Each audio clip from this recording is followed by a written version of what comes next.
It was almost midnight when my phone buzzed on the nightstand. I nearly ignored it. Who calls at that hour unless it's bad news? It was him. My ex. We hadn't spoken in nearly 6 years. Not after how things ended. My hands trembled as I answered. The voice on the other end wasn't his. It was a nurse. He was dying. Liver failure. They were running out of time and I was listed as a potential donor from a test I took years ago, when we were still together. Apparently, I was still the best match.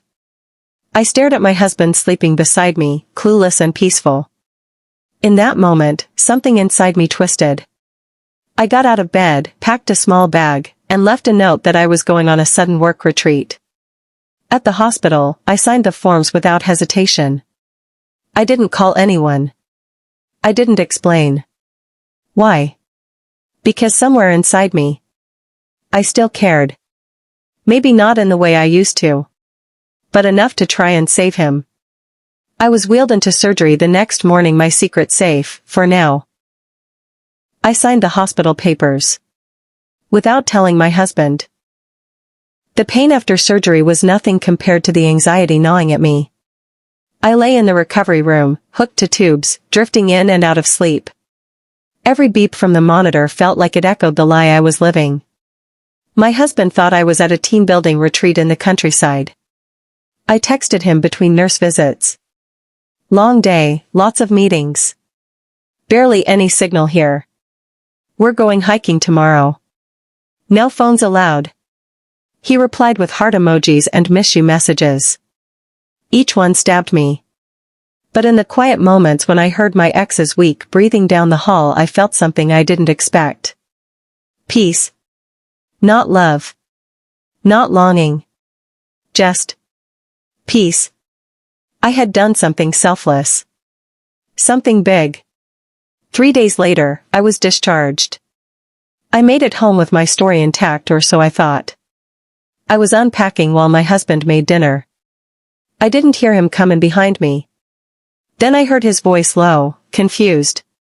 Why does your bag have hospital discharge papers in it? I froze. My heart raced. My throat went dry. He stood there, the discharge papers in hand, eyes burning with confusion and something darker, betrayal. Why didn't you tell me? Where were you really?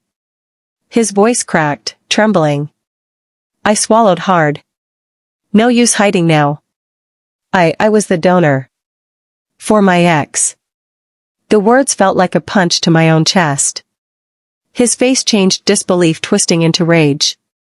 Your ex? After everything? You never told me you were even close to him.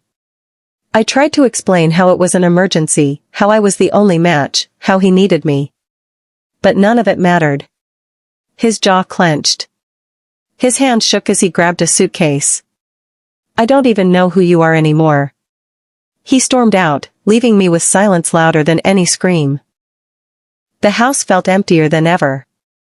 I sat on the couch, the weight of silence pressing down. Memories flooded in late nights, promises, the way we fell apart. I owed him this much, didn't I? Even if it meant losing everything. I tried to justify my choice, but regret gnawed at the edges. Then came the knock. A courier handed me divorce papers. My husband's name boldly printed, final and cold. Everything I hoped to save was slipping through my fingers. It started as a whisper, a random anonymous post on a hospital forum.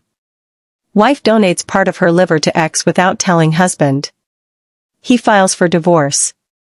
Then it spread like wildfire. Reddit. Twitter. TikTok. News blogs. They didn't have names, but it didn't take long for someone to put faces to the story. Half the internet called me selfless. The other half called me a liar, a cheater, a manipulator. But the real explosion came when my ex posted a video. I didn't ask her to do this, he said. She found out through a friend. I never wanted to get in the middle of her marriage. Boom. Just like that, the narrative flipped. I went from a misunderstood savior to a scandal. And then the internet started digging deeper. Old relationships. College rumors. Things I thought were long buried. And trust me, they dug up everything. I always thought doing the right thing would bring peace. But now, I had no husband. No job. And no quiet. My boss called me into a meeting with HR. You violated medical leave policy. Lied about your whereabouts. We're letting you go. Just like that 8 years gone. I tried texting my husband. Calling. Emailing. Nothing. He even blocked me on WhatsApp. Online, strangers argued about me like I was a TV character. Saint or snake? Martyr or manipulator? I didn't know anymore. I started therapy. For the first time in years, I looked inward, not at what I did, but why. Turns out, I've always made self-sacrifices hoping someone would finally love me enough to stay. My therapist called it emotional martyrdom. Then, last night. A message from an unknown number. Can we meet? Please. I need to say something. Aaron. My ex. The one I gave a piece of my body to. And now, he wanted more. We met at a quiet cafe. He looked pale, thinner. Alive because of me. He reached for my hand. I pulled away. I don't hate you, Aaron. I forgive you. But I'm not here to rekindle anything. I just needed closure. He nodded slowly. No protest.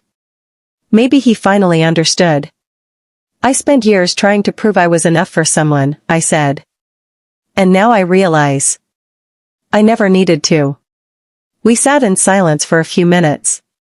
Then I stood. And walked away. That night, I opened my laptop. Wrote everything. Every lie. Every scar. Every choice. Then I hit post. I gave him part of my body to save his life. My husband gave me divorce papers to save his. And now? I'm finally saving mine.